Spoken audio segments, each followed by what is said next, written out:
Best teacher ಅಂತ award ಏನೋ ತಗೊಂಡ್ರಿ ಅಂತ. ಹಾ ಮ್ಯಾಮ್, ಒಂದು 3 months ನಾನ್ ಜಾಬ್ ಬಿಟ್ಟೆ ಅವಾಗ. ಅದು ನನ್ ಮಗಳ ಹೆಂಗಂದ್ರ ಮಾವಾಗ ಅಪ್ಪ ಅಂತಿತ್ತು, ಅಷ್ಟ ಕಾಳಜಿ ನನ್ನ ಅಣ್ಣ ಕೊಟ್ಟ ಅಂದಿದ್ರು. ಇಲ್ರಿ ಮತ್ ಇವಾಗ 3 ವರ್ಷ ಮಕ್ಳನ್ನ ಹೆಂಗ್ ಮಾಡುದು. ಇವತ್ ನಾ ಈ ಒಂದು ಶಿಕ್ಷಣ ಕ್ಷೇತ್ರದಾಗ ಏನಾದ್ರು ಸಾಧಿಸಿದ್ವಿ ಅಂದ್ರ ಅದಕ್ ನಮ್ಮ ಯಜಮಾನ್ರೆ ಕಾರಣ ಅಂತ ಹೇಳ್ಬೋದು. ಸಾಲಾಗಿ ಬೇಕಾದ್ರೆ ನಾ ಕಲಿಸ್ತೀನಿ. ಫಸ್ಟ್ ನಂಗೆ ಮಾಂಟೆಸರಿ ಕೋರ್ಸ್ ಮಾಡ್ತಿದ್ರು ಮ್ಯಾಮ್. ಟೀಚಿಂಗ್ ಜಾಬ್ ಮಾಡ್ಕೋತೆ ಅದು ಮಾಡ್ಕೊಂಡೆ. ಮಾಂಟೆಸರಿ ಕೋರ್ಸ್ ಮಾಡಿದೆ, NTC ಕೋರ್ಸ್ ಮಾಡಿದೆ. ಅಣ್ಣನ ಪಾತ್ರ ವಹಿಸಿದ್ದು ವಿಜಯ್ ಕುಮಾರ್ ಮಾದೇಶ್ ಆಲೂರ್ ಅಂತ ಹೇಳಿ.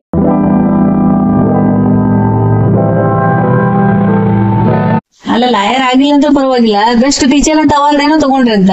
ಹಾ ಮ್ಯಾಮ್, 2006 ಒಳಗ್ ನಾನು 2006 May 14 ಶಮ್ ಸ್ಕೂಲ್ ನ ಜಾಯಿನ್ ಆದಲ್ಲ ಮ್ಯಾಮ್. ಅಲ್ಲಿ ಒಂದು 7 ತಿಂಗಳು ಮಾಡಿದೆ ನಾನು. ಆಮೇಲೆ ಸೋನ್ ಆಫ್ಟರ್ ಮ್ಯಾರೇಜ್ ನಂದು ಪ್ರೆಗ್ನೆನ್ಸಿ ಕನ್ಫರ್ಮ್ ಆಯ್ತು. ಸ್ವಲ್ಪ ಹೆಲ್ತ್ ಇಶ್ಯೂ ಆಗಿ ನಂದು ಅಬೌಟ್ ಆಯ್ತು 4 months. ಸೊ ಅವಾಗ ಡಾಕ್ಟರ್ ಅಂದ್ರು, ಇಲ್ಲ ನಿಮ್ದು ಯೂಟ್ರಸ್ ಬಹಳ ವೀಕ್ ಅದ, ನಿಮ್ಮ ಪ್ರೊಫೆಷನ್ ಮಾಡ್ಬೇಡ್ರಿ, ಒಂದ್ ಸ್ವಲ್ಪ ರೆಸ್ಟ್ ಮಾಡ್ರಿ, ಯಾಕಂದ್ರೆ ಈಗ ಜಸ್ಟ್ ಅರ್ಲಿ ಮ್ಯಾರೇಜ್ ಲೈಫ್ ಅದ ನಿಮ್ದು, ರಿಸ್ಕ್ ತಗೋಬೇಡ್ರಿ, ರೆಸ್ಟ್ ಮಾಡ್ರಿ ಅಂತ. ಒಂದು 3 months ನಾನು ಜಾಬ್ ಬಿಟ್ಟೆ ಅವಾಗ. ಸ್ಕೂಲ್ ಅಲ್ಲಿ ಹೇಳ್ಕೊಂಡೆ ನಂಗೆ ಹಿಂಗ್ ಪ್ರಾಬ್ಲಮ್ ಆಗ್ಯದ. ಅವ್ರು ಬಹಳ ಕೋಆಪರೇಟ್ ಮಾಡಿದ್ರು. ಇಲ್ಲ ಮ್ಯಾಮ್, ನಿಮ್ ಹೆಲ್ತಿನ ಇಂಪಾರ್ಟೆಂಟ್ ಯಾವ್ದು ಅಲ್ಲ, ಸೊ ನೀವು ಮಾಡ್ರಿ, ರೆಸ್ಟ್ ಮಾಡ್ರಿ ಅಂದ್ರು.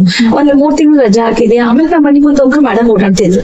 ಅವ್ರಂದ್ರು, ಖಾಲಿ ಕೂತ್ ಏನ್ ಮಾಡ್ತೀನಿ ಈಗ, ಟೀಚರ್ ಆಗಿ ಮಾಡಿ ಬಂದಿದೆ, ಇನ್ನೊಂದ್ ಸ್ಕೂಲಿಗೆ ಹಚ್ತೀನಿ ಬಾ ಅಂತ ಮತ್ತೊಂದ್ ಸ್ಕೂಲಿಗೆ ಬಂದ್ರು. ಅಲ್ಲಿ ಒಂದು 7 ವರ್ಷ ಮಾಡಿದೆ ಮ್ಯಾಮ್. ಪ್ರೆಗ್ನೆಂಟ್ ಇದ್ದಾಗನೇ ಮಾಡಿದ್ರೆ? ಇಲ್ಲ ಮ್ಯಾಮ್, ಇದು ಅಬೋರ್ಷನ್ ಆಗಿ 1 ವರ್ಷ ನಾವು ಪ್ಲಾನ್ ಮಾಡ್ಲಿಲ್ಲ. ಆಕ್ಚುಲಿ ನಂಗೆ ಬಹಳ ಫೀಲ್ ಆಯ್ತು. ಫಸ್ಟ್ ಅದೆಲ್ಲ ಏನೋ ಎಕ್ಸ್ಪೆಕ್ಟೇಷನ್ ಜಾಸ್ತಿ ಇರ್ತದೆ, ಸೊ ನಂಗೆ ಬಹಳ ಫೀಲ್ ಆಯ್ತು. 1 ವರ್ಷ ಸ್ವಲ್ಪ ಗ್ಯಾಪೇ ಮಾಡ್ಬಿಟ್ಟಿ. ಆ ಗ್ಯಾಪ್ ಅಲ್ಲಿ ಈ ಸ್ಕೂಲ್ ಜಾಯಿನ್ ಆದೆ. ಆಮೇಲೆ 2 years ಸರ್ವಿಸ್ ಮಾಡಿದೆ. ಆಫ್ಟರ್ 2 years ಕಂಪ್ಲೀಷನ್ ಮತ್ತೆ ನಮ್ಗೆ ಕನ್ಸೀವ್ ಆಯ್ತು. ಸೊ ಆ ಟೈಮ್ ಡಾಕ್ಟರ್ ಅಂದ್ರೆ, ಇಲ್ಲ ನೀವು ಸ್ವಲ್ಪ ಬಹಳ ವೀಕ್ ಇದೀರಿ, ರೆಸ್ಟ್ ಮಾಡ್ಬೇಕು. ಬಟ್ ರೆಸ್ಟ್ ಮಾಡುವಂತ ಪರಿಸ್ಥಿತಿ ನಮ್ ಜೀವನ ತಿಳಿದಿಲ್ಲ. ಮದುವೆ ಆಗ 7 ತಿಂಗಳಿಗೆ ನಾವು ಹೊರಗಡೆ ಬರ್ತೀವಿ. ಎಲ್ರ ಮನೆ ಸಹಜದ ಫ್ಯಾಮಿಲಿ ಇಶ್ಯೂಸ್, ನಮ್ಮ ಮನೆಯಲ್ಲೂ ಆಯ್ತು ಸಣ್ಣ ಪುಟ್ಟ. ಸೊ ನಕ್ಕೋತ ಇದ್ದಾಗೆ ದೂರ ಇರ್ಬೇಕಂತೇಳಿ ನಾವ್ ಏನ್ ಮಾಡಿದ್ವಿ, ಮನೆಯಿಂದ ಹೊರಗ್ ಬಂದ್ವಿ. ನಾವು ಸಣ್ಣವರೆಲ್ಲ. ಅವರು ಅಂದ್ರು, ಇಲ್ಲ ಎಲ್ಲೇ ಇರ್ಲಿ ಆರಾಮ್ ಇರೋದು. ನಾವ್ ಬಂದ್ವಿ. ಇವತ್ತಿನ ಜೀವನ ಛತ್ತ ನಡೆದದ. ಆ 1-2 ವರ್ಷ ನಾ ಏನ್ ಪ್ರೆಗ್ನೆಂಟ್ ಆದಿಲ್ಲ. ಮತ್ ಸ್ಕೂಲ್ ಅಲ್ಲಿ ಹೇಳಿದೆ, ಇಲ್ಲ ನನ್ ಫಸ್ಟ್ ಈಗ ಆಗಿತ್ತು, ಈಗ ಮತ್ತೆ ಹಿಂಗದ, ನಾ ಸ್ಕೂಲ್ ಬಿಡ್ತೀನಿ ಅಂದೆ. ಅವ್ರು ಸ್ಕೂಲ್ದವ್ರಿಗೆ ಎಷ್ಟು ಒಳ್ಳೆಯವರಲ್ಲ. ನನಗಂದ್ರು, ಮೇಡಮ್ ನೀವು ನಾವು ಗ್ರೌಂಡ್ ಫ್ಲೋರ್ ಕ್ಲಾಸೇ ಕೊಡ್ತೀವಿ, ನೀವು ಬಟ್ ಸ್ಕೂಲ್ ಬಿಡ್ಬಾರ್ದು. ಯಾಕಂದ್ರೆ 1 ವರ್ಷ ನೀವು ಅಡ್ವಾನ್ಸ್ ಬಿಟ್ರಂದ್ರೆ ಮಕ್ಳಿಗೂ ಕಷ್ಟ ಆಗ್ತದೆ. ಮತ್ತೆ ನಾವ್ ನಿಮ್ದು ವಿಚಾರ ಮಾಡ್ತೀವಿ, ನಿಮ್ಗೆ ಪ್ರಾಬ್ಲಮ್ ಅದಲ್ಲ, ನಿಮ್ಗೂ ನಾವು ಕೋಆಪರೇಟ್ ಮಾಡ್ತೀವಿ. ನೀವು ಮ್ಯಾಲಿನ ಫ್ಲೋರಿಗೆಲ್ಲ ಹೋಗ್ಬೇಡ್ರಿ, ಕೆಳಗಿನ ಕ್ಲಾಸಸ್ ತಗೋರಿ ಅಂತೇಳಿ ಕೆಳಗಿನ ಕ್ಲಾಸ್ ಅರೇಂಜ್ ಮಾಡ್ಕೊಟ್ರು. ಲೋವರ್ ಕ್ಲಾಸ್ ತಗೊಂಡೆ. ಸ್ಕೂಲಿಂಗ್ ಸಪೋರ್ಟು ಆಯ್ತು. ಅದರಿಂದ ನನಗೆ ನನ್ ಫೈನಾನ್ಷಿಯಲಿ ಸಪೋರ್ಟ್ ಇತ್ತು. ಮತ್ ನನ್ನ ಹೆಲ್ತ್ ಇಶ್ಯೂಗೂ ಸಪೋರ್ಟ್ ಆಯ್ತು. ಆ ಇನ್ಕಮ್ ನಮ್ಮಿಬ್ಬರ ಸ್ಯಾಲರಿ ಬಹಳ ಕಮ್ಮಿ ಇತ್ತು. ಇವಾಗ 15,000, ನನ್ನದು 12,000. ಆ 20 ವರ್ಷದಿಂದ ಈ ಸ್ಯಾಲರಿ ಬಹಳ ಕಮ್ಮಿ ಅದು. ಆದ್ರೂ ಸ್ಕೂಲಿಂಗ್ ಸಪೋರ್ಟ್ ಆಗಿರ್ಬೋದು. ಲಕ್ಕಿಲಿ ನನ್ ಹೆಲ್ತ್ ಇಶ್ಯೂಸ್ ಮಧ್ಯೆ ಶಾಲಾ ಕೆಲ್ಸನೂ ಮಾಡ್ಕೋತ ಡೆಲಿವರಿ ಆಯ್ತು. ತವ್ರ ಮನೆಗೆ ಹೋದೆ. 1-3 ತಿಂಗಳು ಡೆಲಿವರಿ ಮಾಡ್ಕೊಂಡೆ. ಮತ್ ಬಂದ್ ಜಾಯಿನ್ ಆದೆ. ಮತ್ತೆ ಎಷ್ಟು ತಿಂಗಳಿಗೆ ಡೆಲಿವರಿ ಆಗಿದ್ದು? ಎಷ್ಟು ತಿಂಗಳಿಗೆ ಹೋದ್ರಿ? ಮಗಳು 3 ತಿಂಗಳ ತನಕ ನಾ ಇಲ್ಲಿ ಬಂದೆ ಮ್ಯಾಮ್, ಹೆತ್ತಿ ಬೆಳಕ ಬಂದ್ ಮತ್ತೆ 5 ತಿಂಗಳಿಗೆ ಜಾಯಿನ್ ಆಗ್ಬಿಟ್ಟೆ. ಅಲ್ಲ, ಫಸ್ಟ್ ಡೆಲಿವರಿ ಅಂದ್ರೆ ಒಬ್ಬರು 5 ತಿಂಗಳಿಗೆ ಬರ್ತಾರೆ, ಅವ್ರು 9 ತಿಂಗಳಿಗೆ ಬರ್ತಾರೆ. ಆದ್ರೆ ನೀವು 3 ತಿಂಗಳಿಗೆ ಬಂದ್ರಿ. ಹಾ, ಇವ್ರು ನನ್ನ ಯಜಮಾನ್ರು ಅಂದ್ರು, ಇಲ್ಲ ಇಲ್ಲೇನು ಯಾರಿಲ್ಲ, ನೀ ಸುಮ್ಮನೆ ತ್ರಾಸ್ ಮಾಡ್ಕೋಬೇಡ, ಅಲ್ಲೇ ಇರು 1-2 ತಿಂಗಳ. ಕಷ್ಟಗಳು ಲೈಫ್ ನಾಗ ಇರತ್ತವ, ಬಟ್ ಇದು ಕೆಲವೊಂದ್ ಟೈಮ್ ನಾವು ಕೆಲವೊಂದ್ ಪ್ರಯಾರಿಟಿ ಕೊಡ್ಬೇಕ. ನೀ ಅಲ್ಲೇ ಇರು 1-2 ತಿಂಗಳು ಅಂದ್ರು. ನನಗೆ ಏನಂದ್ರ, ಇವ್ರಿಲ್ದೆ ಜೀವನ ಇಲ್ಲ, ಅವ್ರಿಂದೇ ಬದುಕಿದ. ಏನೇ ಇರ್ಲಿ ಅವ್ರ ಜೊತೆಗೆ ಇರ್ಬೇಕಂತ ನಾ ಜಗಳ ಮಾಡ್ತಾ. ಅವ್ರ ಮನೆಗೂ ಅಂದ್ರು, ಇಲ್ಲ ಇಲ್ಲಕ್ಕಾಗ್ಲಿ ನಾ ಅವ್ರ ಜೊತೆಗೆ ಹೋಗ್ತೀನಿ ಅಂತ 3 ತಿಂಗಳಿಗೆ ಬಂದೆ. 3 ತಿಂಗಳು ಮುಗಿತಾ ಇತ್ತು, ಇಲ್ಲಿ ಬಂದೆ. ಹೆತ್ತಿನ ಬಂದ್ಮೇಲೆ ಮುಂದ್ 1-2 ತಿಂಗಳು ಮಗು ನೋಡ್ಕೊಂಡೆ. ಆಮೇಲೆ ಮತ್ತೆ ಜಾಯಿನ್ ಆದೆ. ಇವ್ರು ಕೇಳಿದ್ರು, ಇಷ್ಟು ಸಣ್ಣ ಕುಸಿ ತಗೊಂಡು ಎರಡು ಏನ್ ಮಾಡ್ತಿ, ನಮ್ ತ್ರಾಸ್ ಯಾವಾಗ್ಲೂ ಇರದೆ, ನೀವ್ 1 ವರ್ಷ ಬಿಟ್ಬಿಡು ಅಂತಂದ್ರು. ಇಲ್ರಿ ಏನಾರಾಗ್ಲಿ ನಾ ಜಾಬ್ ಮಾಡಾಕಿನಿ, ಯಾಕಂದ್ರೆ ನೀವ್ ಮಾಡ್ಕೋತ ಇದೀನಿ, ಬಿಟ್ಟು ಮನೆಗೆ ಕೊಡ್ಲಿಕ್ಕೆ ಆಗಿಲ್ಲ, ನಾ ಮಾಡಿದ್ದೀನಿ. ಮತ್ ಕುಸಿ ಹೆಂಗ್ ಮಾಡ್ತಿ ಅಂತಂದ್ರು. ಒಂದ್ ಸ್ವಲ್ಪ ದಿವಸ ಅತಿ ಕಡೆ ಬಿಟ್ವಿ. ಅವ್ರು ನನ್ನ ಹೆಣ್ಣಿ ಮಗ ನನ್ ಮಗಳು ಸೇಮ್ ಏಜ್ ಇದ್ರು. ಇಬ್ರು 1-4 ತಿಂಗಳು ಅಷ್ಟೇ ಬರಕಿದ್ದು. 2 ಮಕ್ಳು ನೋಡ್ಬೋದು. ಪಾಪ ಅವ್ರಿಗೆ ಬಹಳ ಕಷ್ಟ ಆಯ್ತು. ಅದು ಅರ್ಥ ಮಾಡ್ಕೊಂಡು ನಾವ್ ಏನ್ ಮಾಡಿದ್ವಿ, ನಮ್ಮ ಅಮ್ಮ ಕೇಳಿದೆ, ಅಮ್ಮ ಹೆಂಗ ನೀ ಬಂತೀನೋ ಅಮ್ಮ ಅಂದ್ರೆ, ನೋಡ್ವಾ ನಿಮ್ ಸಂಸಾರ ನಿಮ್ದು ಕಷ್ಟ, ಎಷ್ಟ್ ದಿವಸ ಅಂತ ನಾವು ಮಾಡ್ಲಿಕ್ಕೆ ಆಗ್ತದ, ಸ್ವಲ್ಪ ನಮ್ದು ವಿಚಾರ ಮಾಡ್ಬೇಕಲ್ಲ, ನಂದು ಮಗ ಅದ, ಅದನ್ನ ನೌಕರಿ ಮಾಡ್ತದ, ನೀವ್ ಬೇಕಾ ನಿನ್ ಮಗನ ಇಲ್ಲೇ ಬಿಡು ನಾ ನೋಡ್ಕೋತೀನಿ ಅಂದ್ಲು. ಒಂದ್ ಹಂಗೋ ಹಿಂಗೋ ಮಾಡಿ 1 4 ತಿಂಗಳು ಜೀವನ ಮಾಡಿದ್ವಿ. ಮುಂದ್ 9 ತಿಂಗಳ ಕೂಸಾಯ್ತು. ಬಹಳ ಕಷ್ಟ ಆಗ್ಲಾಯ್ತು. ಅಮ್ಮಗಂದ್ರೆ, ಅಮ್ಮ ನನ್ ನೋಡ್ಕೊಳ್ಳಿ ಬಹಳ ಕಷ್ಟ ಆಗುತ್ತೆ, ಜಾಬ್ ಮಾಡುದು ಇಟ್ಲ ಕೂಸಿ ನೋಡ್ಕೊಳ್ಳೋದು, ನಿನ್ ಕಡೆ ತಂದ್ ಬಿಡ್ತೀನಿ, ಸ್ವಲ್ಪ ನೀನ ಏನ್ ಮಾಡ್ತಿ ಮಾಡು ಅಂತಂದೆ. ಆಯ್ತಲ್ವಾ ತಂದ್ಬಿಡು ಅಂದ. 9 ತಿಂಗಳ ಕೂಸಿನ 2-2.5 ವರ್ಷ ಆಗ್ಬಿಟ್ಟ ಅಮ್ಮನೆ ಬೆಳೆಸಿ. ಅಮ್ಮನೆ ಅದು ನನ್ ಮಗಳು ಹೆಂಗಂದ್ರ ಮಾವಾಗ ಅಪ್ಪ ಅಂತಿತ್ತು. ಅಷ್ಟ ಕಾಳಜಿ ನನ್ನ ಅಣ್ಣ ಕೊಟ್ಟ ಅಂದಿದ್ರು. ಸೊ ಆಕಿ ನಾವು ನೆನ್ಸಿದ ಬಿಟ್ಬಿಟ್ರು. ನಾನ್ ಹಿಂದೆ ಮರ್ತ್ಬಿಟ್ರೆ ಹೆಂಗ್ ಮಾಡ್ತಿ, ಬೇಡವಾ 2.5 ವರ್ಷಕ್ಕೆ ಬೇಕಾದಾಗ ಸ್ಕೂಲಿಗೂ ಹಾಕ್ಬೋದು, ಕರ್ಕೊಂಡು ಹೋಗುವಂತು.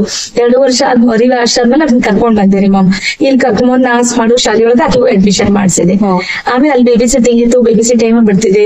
ಹಿಂಗ್ ನನ್ನ ಕರಿಯರ್ ಒಟ್ಟು ಸ್ಟಾಪ್ ಮಾಡೇ ಇಲ್ಲ, ಯಾವಾಗೂ ಮಾಡಿಲ್ಲ, ಎಂದೂ ಮಾಡಿಲ್ಲ ಮ್ಯಾಮ್. ಅಲ್ಲ 9 ತಿಂಗಳಿಂದನೂ ಅಮ್ಮ ನೋಡ್ಕೊಂಡ್ರೆ ಅಮ್ಮ ಗ್ರೇಟ್ ಬರ್ತಾರೆ. ಅಮ್ಮನ್ ಸಹಾಯ ಅಪ್ಪನ್ ಸಹಾಯ ಏನ್ ಮಾಡಿದ್ರು ಬರ್ಲಿಕ್ಕೆ ಆಗಿಲ್ಲ. ನಿಜ. ನಾನ್ ಹೊರಗಡೆ ಬಂದಾಗ 2 ವರ್ಷ ನಮ್ದು ಜೀವನ ಹೆಂಗಂದ್ರೆ ಬಾಡಿಗೆ ಕೊಡುದು, ಹಾಲ ಮೊಸರ ಇವೆಲ್ಲ ಖರ್ಚಿಗೆ ಹೋಗ್ಬಿಡ್ತಿದ್ ನಾವ್ ದುಡ್ದಿದ್ ಗಂಡ ಹೆಂಡತಿ. ನಾ ಅಮ್ಮ ಅಪ್ಪ ಅಂತಿದ್ದೆ ಕಷ್ಟದ ಬಹಳ.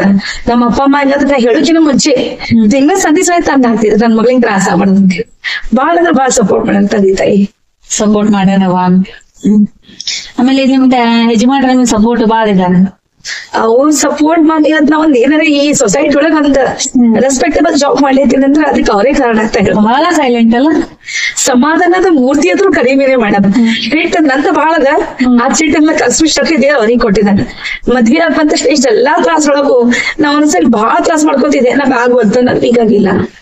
ಆ ಟೈಮ್ ಅಂತಿದ್ರು ಯಾಕೆ ಅನ್ಸ್ತಿ, ನಾ ಇದ್ದೀನಿ ಇಲ್ರಿ ಮದ್ವೆ 3 ವರ್ಷ ಆದ್ರೂ ಮಕ್ಳನ್ನ ಹ್ಯಾಂಗ್ ಮಾಡುದು ಅವಾಗ ಅನ್ನೋದು. ಇಲ್ಲಾಂದ್ರೆ ಯಾರಂತ ನಮ್ಮ ಮಕ್ಳು ಅನ್ಕೊಂಡು ಚಿಂತಿಪ್ಪ ಅಷ್ಟು ಸಪೋರ್ಟ್ ನಂಗೆ ಇದ್ದಾರೆ ಅಂತ ಸಪೋರ್ಟ್ ಯಾವಾಗ್ಲೂ ನಮ್ ಜೊತೆಗಿದ್ದವ್ರು. ಸಪೋರ್ಟ್, ಗಂಡನ್ ಸಪೋರ್ಟ್ ಇದ್ರೇನೆ ಏನಾದ್ರು ಒಂದ್ ಹೆಣ್ಣು ಸಾಧನೆ ಮಾಡಕ್ ಸಾಧ್ಯ. ಎಲ್ರು ಒಂಥರ behind successful man there is a woman. ಒಂದ್ ವ್ಯಕ್ತಿ ಏನಾರ ಸಾಧಿಸಿದಾರ ಅಂತಂದ್ರ ಒಂದ್ ಅವ್ರ ಮಹಿಳೆನೇ ಕಾರಣ. ಹಿಂದೊಂದ್ ಮಹಿಳೆ ಇದ್ದೆ ಅಂತಾಳ ಅಂತೇಳಿ ಅದೊಂದ್ ತಾಯಿ ಆಗಿರ್ಬೋದು, ತಂಗಿ ಆಗಿರ್ಬೋದು, ಅಕ್ಕ ಆಗಿರ್ಬೋದು. ಇವತ್ ನಾ ಈ ಒಂದು ಶಿಕ್ಷಣ ಕ್ಷೇತ್ರದಾಗ ಏನಾದ್ರು ಸಾಧಿಸಿದ್ವಿ ಅಂದ್ರ ಅದಕ್ ನಮ್ಮ ಯಜಮಾನ್ರೆ ಕಾರಣ ಅಂತ ಹೇಳ್ಬೋದು. ಅವ್ರಿಗೆ ಎಷ್ಟು ನನ್ನ ಬಗ್ಗೆ ಪ್ರೀತಿ ಅಂತಂದ್ರ ಪ್ರೀತಿ ಅನ್ಕೋರಿ, ಅಭಿಮಾನ ಅನ್ಕೋರಿ. ನಾನ್ ಜಸ್ಟ್ ಬಿಕಾಮ್ ಅದನ್ನಕಿ ಏನ್ರಿ ಟೀಚರ್ ಆಗಂತೀರಿ, ಟೀಚರ್ ಆಗ್ಬೇಕಂದ್ರ ಕೋರ್ಸಸ್ ಮಾಡ್ಬೇಕ. ನನ್ ಕಡೆ ಒಂದ್ ರಿಲೇಟೆಡ್ ವ್ಯಾಲ್ಯೂ ಡಿಗ್ರೀಸೇ ಇಲ್ಲ, ಹೆಂಗ್ ಮಾಡುದ? ಏನ್ ಹಿಂಗ್ ಕಲಿಯೋದ ಕಲಿ. ಏನ್ರಿ ನಾ ದುಡ್ದು ಪಗಾರ ಮನಿಗ್ ಸಾಲಂಗಿಲ್ಲ, ನೀವ್ ಅಂತಂದ್ರ ಕಲಿ ಅಂತೀರಿ, ಹೆಂಗ್ ಕಲಿಯೋದ? ಸಾಲ ಆಗಿ ಬೇಕಾದ್ರೆ ನಾ ಕಲಿಸ್ತೀನಿ. ಫಸ್ಟ್ ನಂಗ ಮಾಂಟೆಸರಿ ಕೋರ್ಸ್ ಮಾಡ್ಸಿದ್ರು ಮ್ಯಾಮ್ ಅವ್ರೆ 2009 ಒಳಗ. ಟೀಚಿಂಗ್ ಜಾಬ್ ಮಾಡ್ಕೊಂಡೆ, ಅದು ಮಾಡ್ಕೊಂಡೆ. ಮಾಂಟೆಸರಿ ಕೋರ್ಸ್ ಮಾಡ್ದೆ, NTC ಕೋರ್ಸ್ ಮಾಡ್ದೆ. ಅವಾಗ KG ಸೆಕ್ಷನ್ ಟೀಚರ್ ಆಗ್ಲಿಕ್ಕೆ ನನಗೆ ಎಲಿಜಿಬಿಲಿಟಿ ಬಂತು. ಆಮೇಲೆ ನಂದ್ ಆಸೆ ಏನ್ರಿ ಪ್ರೈಮರಿ ಟೀಚರ್ ಆಗ್ಬೇಕಂತ ಆಸೆ ಇದ್ರಿ ನನಗ. ಅದಕ್ಕೆ ಏನ್ ಮಾಡ್ಬೇಕ, ಅದೇ D.Ed ಕಲಿಬೇಕ್ರಿ ಅಂತ. ಆಯ್ತು ಕಲಿ ಅಂತಂದ್ರೆ ಏನ್ರಿ 25,000 ರೂಪಾಯಿ ಎಲ್ಲಿ ತಗೊಂಡ್ಸಿದ್ರಿ. ಆಯ್ತಾಗ ನೀ ಯಾಕೆ ರಾಜ್ಯ ಮಾಡ್ತೀಯ ಅಂತಂದ್ರು. ಎಷ್ಟೋ ರೊಕ್ಕ ಒಳ ಮಾಡಿ ಕಲ್ಸಿದ್ರು. ಅದ್ರ ಜೊತೆ ನನ್ ಗೆಳತಿ ಇದ್ಲು ಸವಿತಾ ಅಂತೇಳಿ, ನಾನು ಅವಳು 5ನೇ ತರಗತಿ ಜೋಡಿ ಬೆಳೆದವ್ರು. ಅವಳಿಗಂದ್ರೆ ಹಿಂಗ್ಲಿ 25,000 ಕಲಿಬೇಕಾಯ್ದ, ನನಗ ಅಷ್ಟು ರೊಕ್ಕ ಇಲ್ಲ, ಇವ್ರು ಒಳ್ಳೆ ಮಾಡ್ತಂತಾರ. ನಾವ್ ಏನ ಮಾಡಿದ್ರು ಸಾಲ ಮಾಡಿ ಮಾಡ್ಬೇಕಲ್ಲ, ನಾವ್ ಹೆಂಗ್ ಮಾಡ್ಬೇಕ? ಹಿಂದ ಆಸ್ತಿನೂ ಇಲ್ಲ, ಏನೂ ಇಲ್ಲ. ಅಕ್ಕೇನ್ಲ ಏಮಿಗೆ ನೀ ಕಲಿತಿ ಅಂದ್ರೆ ನಾ ಇದ್ದೀನಿ ಅಂತ. ಸ್ನೇಹ ಅನ್ನೋದು ಎಷ್ಟ ಜೊತೆ ಕೂಡ್ಸೋದಂದ್ರ ನಾ ಇವತ್ ಕಲ್ತೀನಿ ಇಷ್ಟು ಏನೋ ಮಾಡಿದ್ರೆ ಇದ್ರಲ್ಲಿ ನನ್ ಗೆಳತಿದು ಒಂದು ಪಾತ್ರ ಅದ. ಸವಿತಾ ಅಂತೇಳಿ ನಾನು ಅವಳು ಬಾಲ್ಯ ಸ್ನೇಹಿತರು. ಇಬ್ರು 2ನೇ ಕ್ಲಾಸಿಂದ ಜೋಡಿ ಕಲ್ತಿದೀವಿ ನಾವು. ಅವರು ಏನಿಲ್ಲ ಬಿಜಾಪುರಕ್ಕೆ ಬಂದಿದ್ರ ಅಥವಾ ಅಲ್ಲೇ ಇದ್ದ ಸಪೋರ್ಟ್ ಮಾಡಿದ್ರು? ಅವ್ರು ಆಕ್ಚುಲಿ ಅವಳು ಖುಷಿಯಲ್ಲಿ ಇರ್ತಾಳ. ಸೊ ಅಲ್ಲಿ ಒಂದ್ ಬ್ಯಾಂಕ್ ಅಲ್ಲಿ DCC ಬ್ಯಾಂಕ್ ಅಲ್ಲಿ ಮ್ಯಾನೇಜರ್ ಇದ್ದಾಳ. ಸೊ ಅವಳು ಏನ್ ಮಾಡಿದ್ಲು ಅಂದ್ರ ಇಲ್ಲ ನೀ ಕಲಿತಿ ಅಂದ್ರೆ ನಾ ಯಾವಾಗ್ಲೂ ನಿನ್ ಜೊತೆಗೆ ಇರ್ತೀನಿ. ನಾವು ಕಾಲೇಜ್ ಲೈಫ್ ನಾಗ ಒಂದ್ ಇಡ್ಲಿ ತಿನ್ಬೇಕಂದ್ರೆ 10 ರೂಪಾಯಿ ತಗೊಂಡ್ರೆ ಒಂದ್ ಪ್ಲೇಟ್ ಇಡ್ಲಿ ತಗೊಂಡ್ರೆ ಇಬ್ರು ಸೇರಿ ಒಂದ್ ಇಡ್ಲಿ ತಿನ್ನೋರು. ಅಂತ ಸ್ನೇಹ ನಮ್ದು. ಅವಳ ಏನ್ ಮಾಡಿದ್ಲು, ನಾನ್ ಹಿಂಗ್ ಸಪೋರ್ಟ್ ಮಾಡ್ತೀನಿ ಅಂತ ಹೇಳಿ ನನ್ಗೆ ಫಂಡಿಂಗ್ ಮಾಡಿದ್ಲು. ಸೊ ಅವಳಿದ್ರಿಂದ D.Ed ಮಾಡಿದೆ ನಾನು. ಅವಳು ಇಬ್ರು ಸೇರಿ D.Ed ಮುಗಿಸಿದ್ರು. ಪ್ರೈಮರಿ ಟೀಚಿಂಗ್ ಎಲಿಜಿಬಿಲಿಟಿ ಆದ್ರೆ ಮನುಷ್ಯನಿಗೆ ಆಸೆಗೆ ಎಂಟನೇ ಇಲ್ಲ. ಪ್ರೈಮರಿ ಟೀಚರ್ ಆಗ್ಬಿಡ ನನಗ B.Ed ಮಾಡ್ಬೇಕು ಅನ್ಸ್. ಏನ್ರಿ ನಾ ಹೈಸ್ಕೂಲಿಗೆ ಕಲಿಸ್ಬೇಕಂತ ಆಸೆ ಅದ್ರಿ. ಅದಕ್ಕೆ ಏನ್ ಕಲಿಬೇಕು ಮೇಗ ಅಂದ್ರೆ ನಾ B.Ed ಎಜುಕೇಶನ್ ಮಾಡ್ಕೋಬೇಕ್ರಿ ಅಂದೆ. ಹಿಂಗ್ ಕಲಿಯಂದ್ರ ಏನ್ರಿ ಕಾಲೇಜ್ ಕೇಳ್ಬಂದಿ 1 ಲಕ್ಷ ರೂಪಾಯಿ ಅಂತ ಏನ್ರಿ 25,000 ಅಷ್ಟು ಒದ್ದಾಡಿವಿ D.Ed ಮಾಡ್ಬೇಕಾದ್ರೆ. ಈಗ 1 ಲಕ್ಷ ಹೊಲಿಸ್ಬೇಕಲ್ಲ ಹೆಂಗ? ಕಲಿ ಇಂಟ್ರೆಸ್ಟ್ ಅದಲ್ಲ, ನಾ ಇಲ್ಲಿದ್ರ ತಂದ್ ಹಾಕ್ತೀನಿ ಮಾಡು ಅಂತ. ನಮ್ಗ ಗಂಡ ಹೆಂಡತಿ ಹೆಂಗಂದ್ರ ಸ್ನೇಹಿತರ ಬಳಗನೇ ಒಂದು ಶಕ್ತಿ. ಇವತ್ ನಮ್ ಕಡೆ ಇಲ್ಲ ಅಂತಂದ್ರೆ ಸ್ನೇಹಿತರು ಯಾವಾಗ್ಲೂ ಓಡ್ ಬರ್ತಾರ. ಫ್ಯಾಮಿಲಿ ಎಷ್ಟ್ ಸಪೋರ್ಟ್ ಇರಲ್ಲ, ಅದಕ್ಕೂ ಜಾಸ್ತಿ ಒಂದ್ ಸೆಲ್ಫ್ ಸಪೋರ್ಟ್ ಅಂದ್ರೆ ನಮಗ್ ಫ್ರೆಂಡ್ಶಿಪ್ ಅದ. ನಮ್ಮ ನೀವು ಸ್ನೇಹಿತರಾಗಿರ್ಬೋದು, ನನ್ನ ಫ್ರೆಂಡ್ಸ್ ಆಗಿರ್ಬೋದು, ಎಲ್ಲರೂ ಸಪೋರ್ಟ್ ಮಾಡಿದ್ರು. ವೈನಿ ಕಲಿತ ನಂತರ ನಾನೇ ಮಾಡ್ತೀನಿ ತಗೋ ಹೆಲ್ಪ್ ನೀವ್ ಮಾಡು ಅಂತಂದ್ರು. ಎಲ್ಲಿದ್ರು ಬಾಳಿ ಮಾಡಿದ್ವಿ. ನನ್ ಫ್ರೆಂಡ್ಸ್ ಹೆಲ್ಪ್ ಮಾಡಿದ್ರು. ಈ ಎಲ್ಲಾ ಹೆಲ್ಪ್ ತಗೊಂಡು ನಾ B.Ed ಡಿಗ್ರಿನೂ ಮಾಡ್ಕೊಂಡೆ. B.Ed ಡಿಗ್ರಿ ಮಾಡ್ಕೊಂಡೆ ಒಂದ್ ಹೊಸ ಸ್ಕೂಲಿಗೆ ಜಾಯ್ನ್ ಆದೆ. ಅಲ್ಲಿನೂ ಒಂದ್ 11 ವರ್ಷ ಮಾಡಿದೆ. CBSE ಸ್ಕೂಲ್ ವರ್ಕ್ ಮಾಡಿದೆ. ಆಮೇಲೆ ಒಂದ್ ಫಸ್ಟ್ 8 years ನಾನು ಸ್ಟೇಟ್ ಸಿಲೆಬಸ್ ಅಲ್ಲಿ ಮಾಡಿದ್ದೆ. ಆಮೇಲೆ CBSE ಸ್ಕೂಲ್ ಅಲ್ಲಿ ಜಾಯ್ನ್ ಆದೆ. ಅಲ್ಲಿ ನನಗ ಪ್ರಿನ್ಸಿಪಲ್ ಇಷ್ಟು ಸಪೋರ್ಟ್ ಅಲ್ಲ. ಜಾಯ್ನ್ ಆಗಿ ಒಂದ್ 6-7 ವರ್ಷಕ್ಕೆ ನಾ ಮತ್ತೆ ಕ್ಯಾರಿ ಅಂತಂದು ಮೊದ್ಲು ಒಂದು ಮದುವೆಯಾಗ 5 ವರ್ಷ ನಾ ಮೊದ್ಲೇ ಇದ್ದ ಡೆಲಿವರಿಗೆ ಇಷ್ಟು ಕಷ್ಟಪಟ್ಟಿದ್ನಲ್ಲ. ನನ್ ಸ್ವಲ್ಪ B native blood group, relation ಅಲ್ಲಿ ಮ್ಯಾರೇಜ್ ಸ್ವಲ್ಪ ಪ್ರಾಬ್ಲಮ್ಸ್ ಇದ್ದು. ಈ ತರ ಆಗಿ ನನ್ ಸ್ವಲ್ಪ ಪ್ರೆಗ್ನೆನ್ಸಿ ಅಂದ್ರೆ ಟೆನ್ಷನ್. ಮದ್ವೆಯಾಗ ಒಂದ್ 5 ವರ್ಷ ನಾವು ಮಕ್ಳು ಬೇಡ ಒಂದ್ ಮಗಳದ, ಮಕ್ಳು ಇಲ್ಲ ಅಂದ್ಕೆ ಒಂದ್ ಮಗಳದಲ್ಲ ಅಂತೇಳಿ ಸಮಾಧಾನ ಮಾಡ್ಕೊಂಡಿರೋನು ಅನ್ಕೊಂಡಿದ್ವಿ. ಬಟ್ ನಮ್ಮ ಅತ್ತಿಗೆ ಆಸೆ ಇಲ್ಲ, ಇನ್ನೊಂದಾಗ್ಲಿ ಏನಕ್ಕಾಗ್ಲಿ ದೊಡ್ಡವು 2 ಮಕ್ಳು ನೀನು ಒಂದ್ ಇನ್ನೊಂದ್ ಮಾಡು ಅಂತ ನಮಗೆ ಇದು ಮಾಡಿದೆ ಅಂತ. ಏನಂದ್ರೆ ಹೋಗ್ಲಿ ಅಪ್ಪ ಅಮ್ಮ ಆಸೆ ಪಟ್ಟಾರೆ ಇನ್ನೊಂದ್ ಮಾಡ್ಬಿಡುತ್ತೆ ವಿಚಾರ ಮಾಡಿದ್ವಿ. ಅವಾಗ ಮತ್ತೆ ಕ್ಯಾರಿ ಅಂತಂದು ನಂದ್ 2 ಮಕ್ಕಳನ್ನು ನಂದು 10 ವರ್ಷ ಗ್ಯಾಪ್ ಇದೆ ಮೇಡಮ್. 10 ವರ್ಷ ಗ್ಯಾಪ್ ಇದೆ. ಯಾಕಂದ್ರೆ ನಡ್ಬೇಕು ಮತ್ತೆ ಒಂದ್ 2 ಅಬೋರ್ಷನ್ಸ್ ಅದು. ಆಮೇಲೆ 2018 ಅಲ್ಲಿ ನಂದು ಮತ್ತೆ ಕ್ಯಾರಿ ಆಯ್ತು. ಸೊ ಈ ಗ್ಯಾಪ್ ಅಲ್ಲಿ ಒಂದು ಟೀಚಿಂಗ್ ಕರಿಯರ್ ಒಂದ್ ಲೆವೆಲಿಂಗ್ ಮಾಡ್ಕೊತ ಬಂದೆ ನಾನು. 2018 ಒಳಗ್ ನನಗ ಈ ನಂದು CBSE school best teacher award ಅಂತ ಕೊಟ್ರು. ನಾನ್ ಅವಾಗ ಅನ್ಕೊಂಡೆ ಇವತ್ತ ಎಲ್ರು ಸ್ಪೀಚ್ ಕೊಟ್ಟಿರ್ತಾರ ಸ್ಟೇಜ್ ಮೇಲೆ, ನಾ ಇವತ್ ಏನ್ ಸಾಧನೆ ಮಾಡಿದ್ರೆ ನಾ ಹಿಂದ ಇವ್ರು ಇದಾರೆ ಅವ್ರು ಇದಾರೆ, ನಾನ್ ಹೇಳ್ಬೇಕು ನಾ ಇವತ್ ಏನ್ ಸಾಧನೆ ಮಾಡಿದ ನನ್ನ ಹಿಂದ ನನ್ನ ಹಸ್ಬೆಂಡ್ ಬೆಸ್ಟ್ ಮೋಟಿವೇಟರ್. ಯಾಕಂದ್ರೆ ನಾ ಏನೇ ಒಳ್ಳೇದಾಗ್ಲಿ ಕೆಟ್ಟದಾಗ್ಲಿ ನಾನು ಸಪೋರ್ಟ್ ಮಾಡೋರು ಅವರೇ. ಮಾರಲಿ ಸಪೋರ್ಟ್ ಆಗಿರ್ಬೋದು, ಆಸ್ ಅ ಮೋಟಿವೇಟರ್ ಅವ್ರು ಯಾವಾಗ್ಲೂ ಹಿಂದಿದ್ದಾರೆ.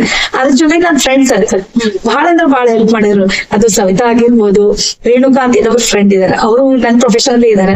ಒಂದ್ 13-14 ವರ್ಷ ನಾವಿಬ್ರು ಜೋಡಿ ಆಗಿದ್ದು. ನನಗೆ ಈ ಟೀಚಿಂಗ್ ಪ್ರೊಫೆಷನ್ ಏನೇ ಚಾಲೆಂಜಸ್ ಬರ್ಲಿ ಅದನ್ನ ಸಾರ್ಟ್ ಔಟ್ ಮಾಡೋರು ಅವರೇ. So she is also one of the best motivator of my life ಅಂತ ಹೇಳ್ಬೋದು. ಅಂಡ್ ಸವಿತಾ ನನ್ನ ಚೈಲ್ಡ್ಹುಡ್ ಫ್ರೆಂಡ್, ಯಾವಾಗ್ಲೂ ನನ್ನ ಮಾರಲ್ ಸಪೋರ್ಟ್ ಮಾಡ್ತಾ ಇರ್ತಾರ. ನಮ್ ಅಕ್ಕ ಅಣ್ಣ ಅಂತ ಹೇಳ್ಬೋದು. ಯಾಕಂದ್ರೆ ನಮ್ ಬೆನ್ನಲ್ಲೇ ಹುಟ್ಟಿ ನಮ್ದ ಏನೋ ಒಂದ್ ಚಲೋ ಆಗ್ಲಿ ಮಸ್ತ್ ಆಯ್ತು ಅಂತ ಆಶೀರ್ವಾದ ಮಾಡ್ತಾನೆ. ಏನೋ ಒಂದ್ ಕೆಟ್ಟಾಗದ ಅಂಜಬೇಡ, ಮುಂದೆ ಚಲೋ ಡೇಸ್ ಬಂತಾವ ಅಂತೇಳಿ ಧೈರ್ಯ ಕೊಡೋರು ಅಣ್ಣ ಅಕ್ಕ ಆಗಿರ್ಬೋದು. ಅಂತ ಒಂದು ಅಣ್ಣನ ಪಾತ್ರ ವಹಿಸಿದ್ದು ವಿಜಯ್ ಕುಮಾರ್ ಮಾದೇಶ್ ಆಲೂರ್ ಅಂತ ಹೇಳಿ. ಅವ್ರು ನಂದು ನೇಬರ್ ಅಂತ ಹೇಳ್ಕೋತೀನಿ, ಅದ್ರ ನೇಬರ್ ಅಲ್ಲ, ನನ್ನ ಬೆನ್ನಿಗೆ ಹುಟ್ಟಿದ ಅಣ್ಣನೂ ಅಂತ ಹೇಳ್ಬೋದು. ಇವತ್ತ ನಂದು ಯಾವ್ದೇ ಕಷ್ಟ ಬರ್ಲಿ, ಇವತ್ ನಮ್ಮ ಮನೆಯವ್ರು ನನ್ ಜೊತೆಗೆ ಇಲ್ಲ ಅಂತಂದ್ರೆ ನೆನಪಾಗೋದ್ರೆ ಫಸ್ಟ್ ವಿಜು ಅಣ್ಣ. ವಿಜು ಅಣ್ಣ ಎಲ್ಲಿದ್ದೀರಿ ಪಟ್ಟ ಬರ್ರಿ ಹೋಗೋಣ. ನಂದು ಎಂತದೇ ಇಲ್ಲಿ ಪರಿಸ್ಥಿತಿ, ಅಣ್ಣ ಎಲ್ಲಿದ್ದೀರಿ, ಅಣ್ಣ ಇದು ಮಾಡ್ಬೇಕಿರಿ, ಹಾ ನಡೀರಿ ಮೇಡಮ್ ಹೋಗೋಣ. ಯಾವಾಗ್ಲೂ ಸಪೋರ್ಟ್ ಮಾಡ್ತಾರ. ನಂದು ಕಷ್ಟ ಟೈಮ್ನಾಗ ಇರೋರಂದ್ರೆ ವಿಜು ಅಣ್ಣ, ಅವ್ರಿಗೂ ನಾ ಯಾವತ್ತೂ ಬರ್ಲಿಕ್ಕೆ ಆಗುದಿಲ್ಲ. ಈ ತರ ಬಹಳ ಫ್ರೆಂಡ್ಸ್ ಇದಾರೆ. ಇವತ್ ನಾ ಲೈಫ್ ಅಲ್ಲಿ ಅಚೀವ್ ಮಾಡಿದಂದ್ರೆ it is just because of my friend circle ಅಂತ ಹೇಳ್ಬೋದು.